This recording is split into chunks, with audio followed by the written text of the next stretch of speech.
Bonsoir à toutes et à tous, bienvenue dans votre nouveau Graoli Mag. Vous l'avez vu, même en ce 1er mai, l'actualité du FC Metz ne s'arrête pas. Il est donc temps pour le Graoli Mag de se pencher sur la prochaine rencontre des Grenats, malheureusement sans chroniqueur, mais il n'empêche, on va passer ce petit bout de temps ensemble avec, vous en avez l'habitude, en première partie, le journal de la Ligue 2.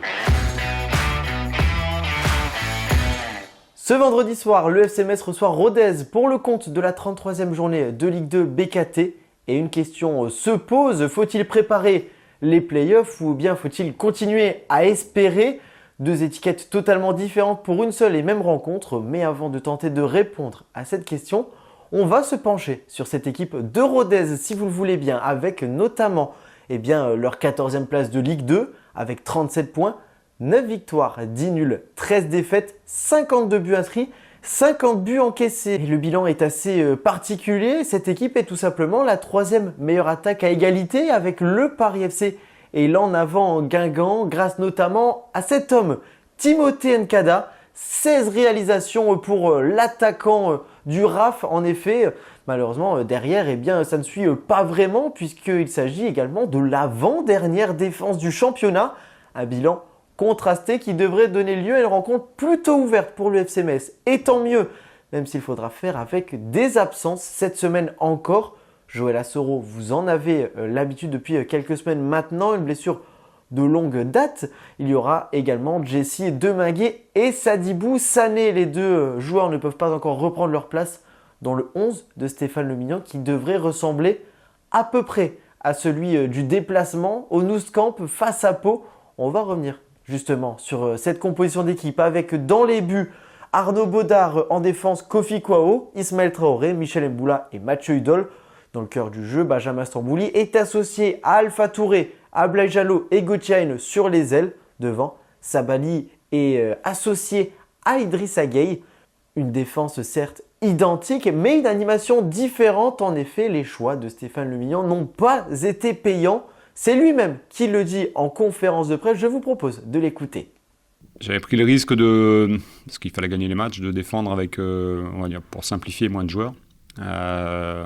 Et des profils qui sont un peu différents, mais le risque était à prendre, peut-être.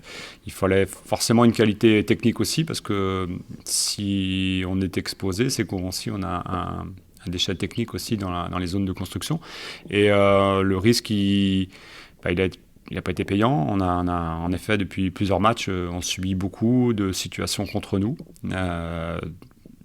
Voilà, donc c'est le risque au départ, je pense, qui est un peu plus important que peut-être il y a quelques semaines et qui n'a pas été payant. Et bon, on va essayer évidemment de régler ça. L'autre information de cette conférence de presse, il n'est pas question pour le FC Metz de sacrifier les 2 prochains matchs, à savoir cette réception de Rodez, mais également le déplacement sur la pelouse de Laval pour la dernière journée.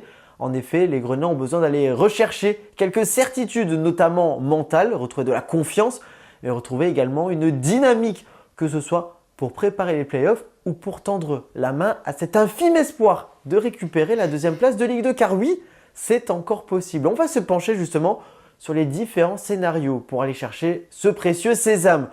Le FC Metz, pour faire simple, doit s'imposer sur ces 2 prochains matchs et espérer 2 faux pas du Paris FC. En effet, le Paris FC doit prendre entre 0, 1 ou 2 points en cas de victoire du FC Metz. Mais le FC Metz a le droit à une petite erreur. Ça augmenterait un petit peu les probabilités. Néanmoins, si les Grenats ne possèdent que 4 points après leurs 2 prochaines rencontres, il faudrait espérer que le Paris FC s'incline à 2 reprises. D'abord face à Martigues, puis face à l'AC Ajaccio. Je suis d'accord avec vous, ce n'est pas forcément le scénario le plus simple, pas non plus le scénario espéré au vu de ces dernières semaines. Néanmoins, les Grenats ont aujourd'hui 7,49% de chance de rejoindre la 2e place. C'est pas beaucoup, mais en même temps, ce n'est pas rien. Pour cette avant-dernière journée de championnat, tout le monde jouera en même temps et vous en aurez pour tous les goûts avec Ajaccio-Lorient, Amiens-Pau, Caen, Red Star, Clermont-Annecy, Dunkerque-Laval, Grenoble-3, Guingamp-Bastia ou encore Martigues, Paris FC. Au classement, vous allez voir, le FC Lorient, lui, a déjà validé sa montée en Ligue 1 la semaine passée grâce à sa victoire écrasante sur le stade Malherbe de Caen, mais également le faux pas Grenat. Objectif désormais le titre pour les Merlus d'Olivier Pantaloni, mais attention, derrière le Paris FC reste à l'affût. Autre guerre dans cette Ligue 2 BKT, c'est au niveau des playoffs, tout simplement.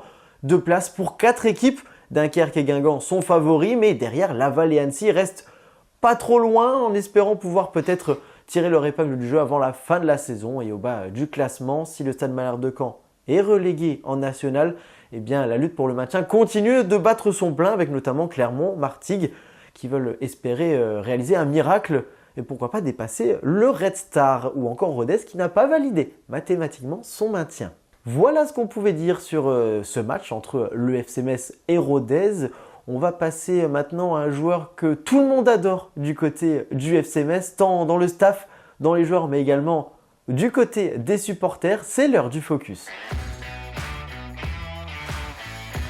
Et aujourd'hui, on va se concentrer sur le joueur présent en conférence de presse cette semaine, Kofi Kouao, qui a connu, on va dire, une fin de saison assez particulière. On va revenir sur ses statistiques, si vous le voulez bien. 27 matchs, 3 passes décisives, mais un carton rouge qui lui a valu 3 matchs de suspension. C'était face à l'Estac.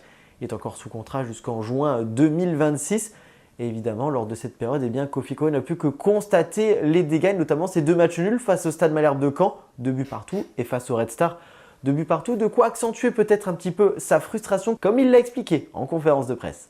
Oui, ça a été difficile de voir les autres gagner et de ne pas pouvoir aider parce que depuis le début de saison, j'ai été pratiquement là à tous les matchs, dans le vestiaire, sur le terrain. Et ouais, ça m'a beaucoup manqué. Ça m'a aussi fait mal physiquement parce que j'étais sur une bonne lancée. Mais là, il ne faut pas se cacher derrière, il faut continuer à bosser, il faut continuer à travailler. Et je pense que moi, mentalement, je suis aussi frais. Donc, c'est à moi de monter en puissance et pourquoi pas, comme vous l'avez signifié, aider les autres qui sont un peu dans le dur, peut-être mentalement aussi. Kofi Kouao qui devrait être nul doute titulaire sur son côté droit. L'occasion également pour lui de retrouver des repères et de la fraîcheur. En tout cas, dans la tête, tout va bien pour le numéro 39 et ça, c'est pour nous rassurer. On va maintenant passer, si vous le voulez bien, au temps additionnel. Le temps additionnel de cette émission concerne les trophées UNFP. En effet, on connaît enfin les nominés des différentes catégories. Malheureusement, cela ne concernera que 2 grenats pour cette saison 2024-2025. Il a été le meilleur joueur de la Ligue 2 BKT la saison passée. Il est en lice pour tenter d'être son propre successeur. Gauthier fait partie de la liste, notamment avec ses 11 buts, 6 passes décisives, mais également son influence au sein de l'effectif grenat. Mais attention, la concurrence sera rude avec notamment 3 Parisiens, Jean-Philippe Crasso, Ilan Kebal et Maxime Lopez. À cela vient s'ajouter le profil d'Eli Junior Croupi, le Lorientais qui marche sur ce championnat avec notamment 20 réalisations. La concurrence sera dure pour Gocho, mais attention, rien n'est dit à l'avance. Autre grenat en lice, Stéphane Lemignan est nommé pour être le meilleur entraîneur de cette Ligue 2, du moins de cette saison, avec d'autres coachs, d'autres techniciens, à savoir Stéphane Gilly, Laurent Guyot, Sylvain Ripoll ou encore Olivier Pantaloni. Là aussi, la concurrence sera rude, mais je vous connais. Je sais que 2 grenats, ce n'est pas assez pour vous lors de ces récompenses annuelles et on peut peut-être regretter l'absence d'un joueur comme Mathieu Hudol qui fait une saison totalement stratosphérique sur son côté gauche. Le co-meilleur passeur du championnat ne fait pas partie de ces différentes listes. Peut-être aura-t-il une place dans le 11 type de cet exercice 2024-2025. Pour cela, il va falloir patienter un petit peu. La réponse interviendra le dimanche 11 mai prochain. Évidemment, on reparlera de cette liste avec nos chroniqueurs qui auront sûrement un avis encore plus tranché que le mien. Merci de m'avoir suivi pour ce Grauli Mag un petit peu particulier. Je ne pouvais pas vous laisser sans un petit peu de dose, un petit peu de FC Metz dans ce long week-end. Évidemment, nous on sera là dès lundi avec nos chroniqueurs en plateau pour parler de cette affiche du week-end. D'ici là, à très vite sur Moselle TV.